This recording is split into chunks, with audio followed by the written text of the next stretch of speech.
What if the greatest adventure you'll ever take doesn't require a passport, a mountain to climb, or an ocean to cross? What if the most mysterious place you'll ever enter is your own self? Today, we're exploring one of the most influential stories ever told, not as a mythology, but as a map for personal transformation. In his book, The Hero with a Thousand Faces, Joseph Campbell observed that across cultures and throughout history, our greatest myths all seem to follow the same pattern. Whether it's ancient legends, sacred stories, or modern films, the hero leaves an ordinary world, enters an unknown realm, is transformed by hardship, and returns with wisdom that benefits others.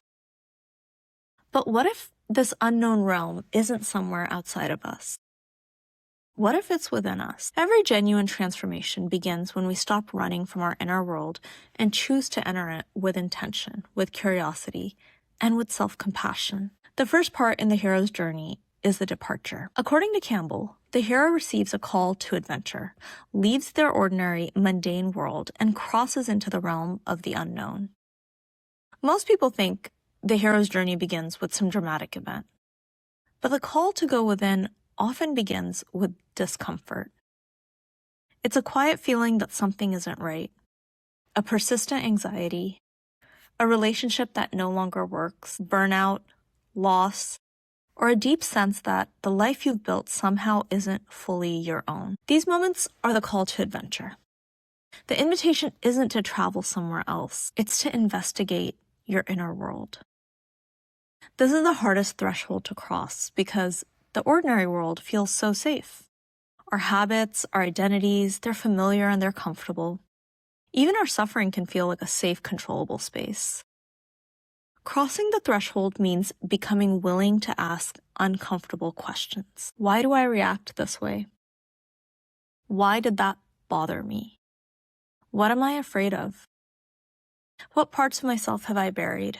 Who would I be without the story I've been telling myself about myself? The hero in our story doesn't discover a new external realm.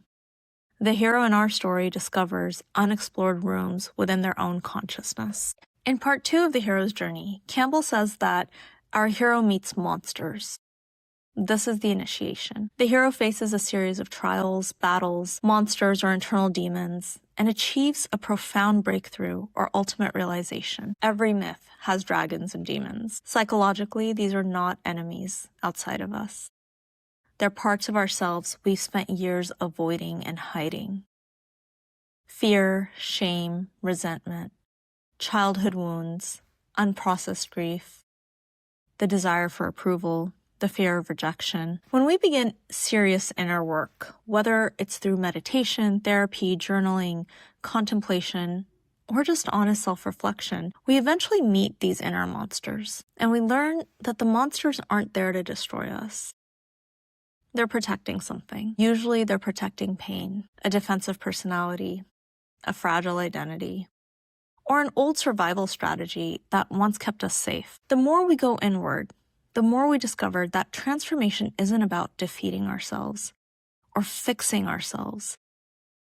Transformation is about understanding ourselves. This is where spiritual growth and psychological growth begin to overlap. We are faced with the question, what happened to me? And when we are brave enough to answer that, we can begin to see who we are beneath all the pain. In Campbell's framework, there is a reward at the end of the initiation phase.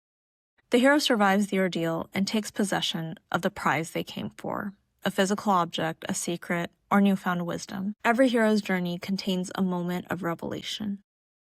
Our hero remembers something essential that they'd forgotten. Maybe they realize that fear has been driving their decisions. Maybe they discover that their worth was never dependent on achievement. Maybe they recognize that beneath all the noise of the mind, there's a quiet awareness that has always been present.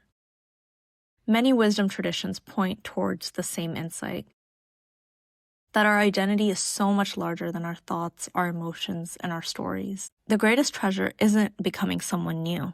It's uncovering who you've been all along. The hero's journey in Campbell's framework does not end with enlightenment. In the final phase, the hero returns to the ordinary world, bringing with them some type of wisdom that improves and heals the ordinary world. The hero comes back to ordinary life but they're no longer the same person. This is maybe the most overlooked part of transformation. Insight might change the way that we think, but wisdom can only do what it needs to do when it's lived.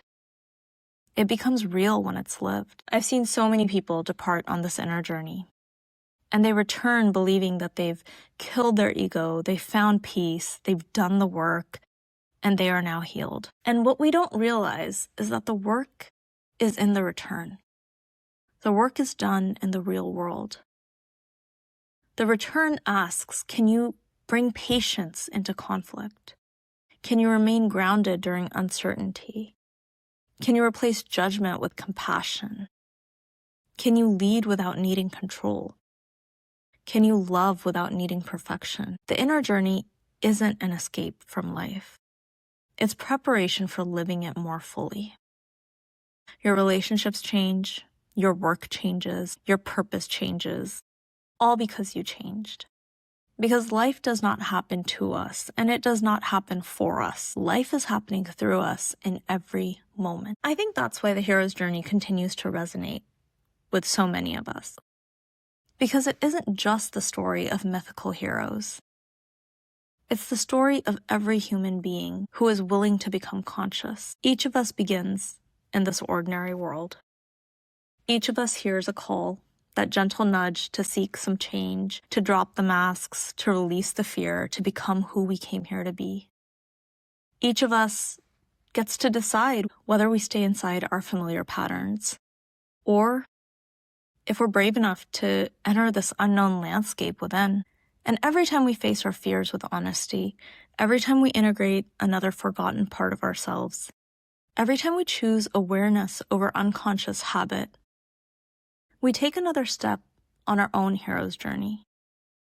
The destination is never somewhere else. The destination is a deeper relationship with yourself. And when you return from that journey, the greatest gift you bring isn't certainty. It's presence, because transformed people transform the world around them. Next week on the podcast, we'll continue chatting with people who have been on their own hero's journey, transforming the way they live, the way they work, and the way they relate to others. Until then, remember this: the greatest adventure is not becoming someone different. It's becoming fully who you already are. Thank you for listening.